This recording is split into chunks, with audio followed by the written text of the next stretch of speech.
جو اس کا آئینی حق ہے. اس کے بعد ان تمام ریاستوں کو اپنے قوانین بدلنے پڑے جہاں پرچم جلانا جرم تھا.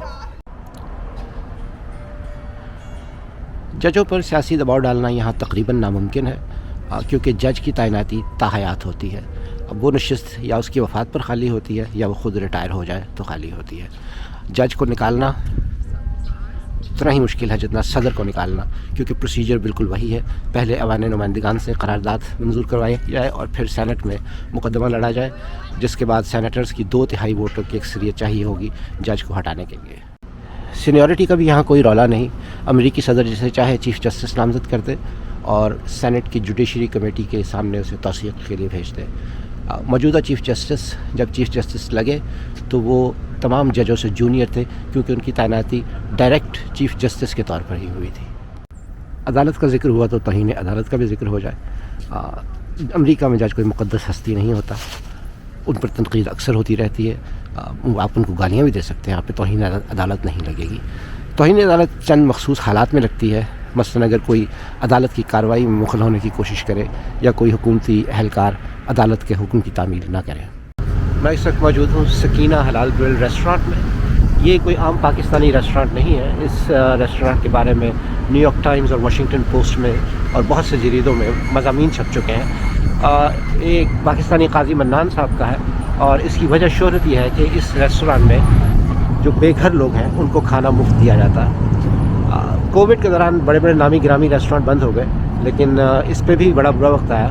پھر قاضی صاحب نے عوام سے اپیل کی کہ وہ ان کی مدد کریں تو امریکی عوام نے $2.5 لاکھ عطیہ دیا جس نے اس ریسٹورانٹ کو بند ہونے سے بچایا.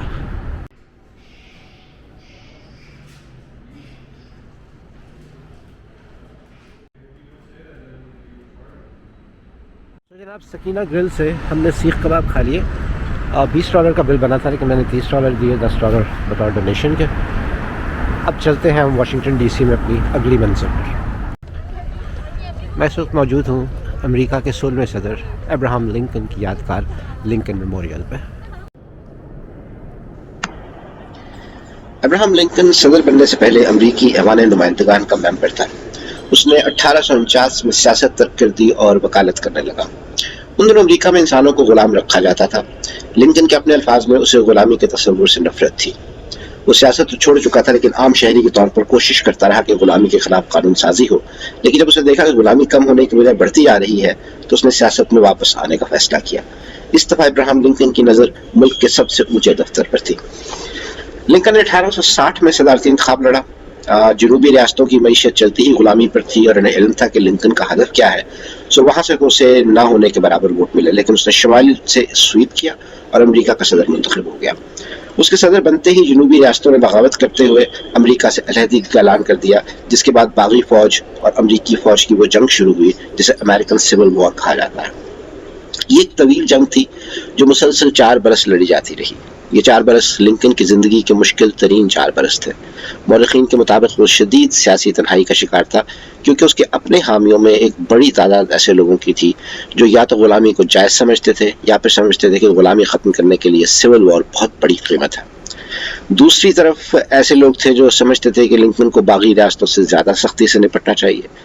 لنکن کو ان 2 انتہاؤں کے درمیان چلنا تھا اور انہیں ساتھ لے کر بھی چلنا تھا کیونکہ اس کا خیال تھا کہ آخری فتح سیاسی محاذ پر ہی ہوگی.